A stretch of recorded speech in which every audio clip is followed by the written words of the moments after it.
Баршаңызға қайырлы күн. Осындай жұмсақ, әдемі блинчик істеуді көрсететін боламын.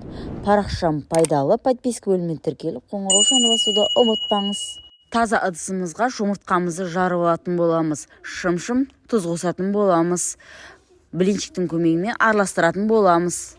Шекерімізді салып алатын боламыз. Шекеріміз езілгенше блинчиктің көмегімен араластырып алатын боламыз. Сұйық майымызды салып, араластырып алатын боламыз.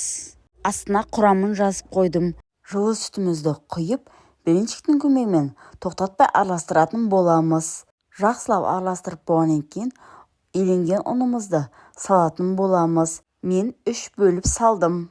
Іртік-іртік болып қалмауын қадағалаңыздар. Жылылау суымызды құятын боламыз. Блинчикті тоқтатпай араластыратын боламыз. Қызып тұрған табамызды майлайтын боламыз. Блинчиктің табағы менде 24 диаметрлік. Орта қаттылықта газымызды, блинчиктерімізді құйып шығатын боламыз. Кішкентай ожаумен 3 салдым, толтырып. Көрінбей қалған жерлері осылай тегізіп шықсаңыздар, ештеңе қылмайды. Табамыздың екінші жағына аударатын боламыз. Осылай дереу пісіп қалады. Тәрелкелерімізге салатын боламыз. Майды бірінші басында саласыздар, одан кейінгісіне салмайсыздар. Мендегі дәу ожаудан 1,5 ожау салдым. Тимей қалған жерлерге осылай жауып шықтым. Ештеңе қылмайды.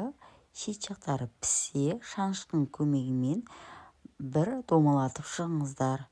Сөйтіп екінші жағын аудару оңай болады сіздерге. Міне, тесік болып шықты. Тәрелкелерімізге аударып алатын боламыз. Парақшамда өте көптеген рецепттерім бар. Мені жоғалтылмау үшін подписка бөліміне тіркеліп, қоңырау шаны басуды ұмытпаңыз. Осындай оригинал рецепттермен бөлісетін боламын сіздермен. Рахмет.